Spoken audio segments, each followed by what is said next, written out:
example 4 is going to focus on questions with parentheses in the order of operations and exponents. And it's going to focus on the location of those exponents and how that affects the final answer. If we were to look at this first example here, we have 2 times parenthesis 3 plus 4 squared parenthesis. We know that we're going to do what's in the parentheses first, but this time notice we have more than one operation there. We have an adding and we have exponents inside the parentheses. Which of those which value will we evaluate first within the parentheses? And then it wants us to evaluate that. We're going to do the exponents first. Exponents come before adding. So if I do that, I'm going to get 4 squared. 4 times 4 is 16. I'm going to bring everything else down. Now notice I didn't do everything inside the parentheses. So I need to bring those down. Once I complete everything in the parentheses, I can get rid of them. We're next going to evaluate the rest of the expression. So I'm going to finish off what's in the parentheses. 3 plus 16 is 19. I'm going to bring everything else down. And then finally, finish it off with 38. Now if you flip it to the next page, it says, what do you think will happen when the exponent in this expression is outside the parentheses? Will the answer be the same?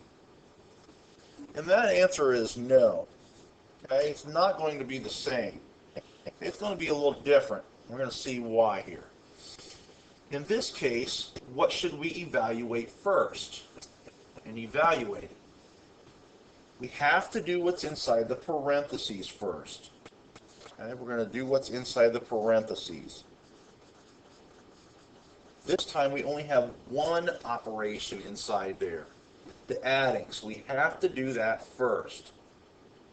I can get rid of the parentheses since I've done everything inside there, but I got to make sure I put the exponent 2 on the 7 and bring down the 2 times.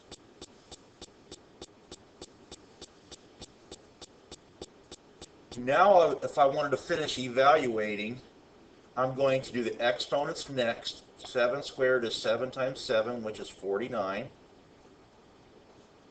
Bring everything else down. And then I could finish it off. 2 times 49 is 98. Remember, as you guys solve these, you're welcome to use a calculator as you go, but I gotta see your work. Here, what was different, we added the 3 plus 4 first, because that was the only thing inside the parentheses. And then our next step was to do the exponents.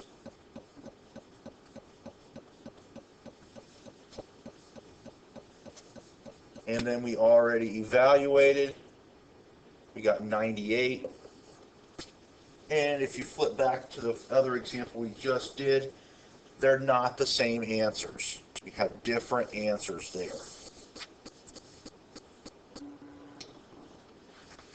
Finally, what conclusions can we draw about evaluating expressions with parentheses and exponents? You have to pay close attention to where the exponent is. If the exponent is inside the parentheses, you have to do that first inside the parentheses. If it's outside the parentheses, you must do what's in the parentheses first and then solve with the exponent.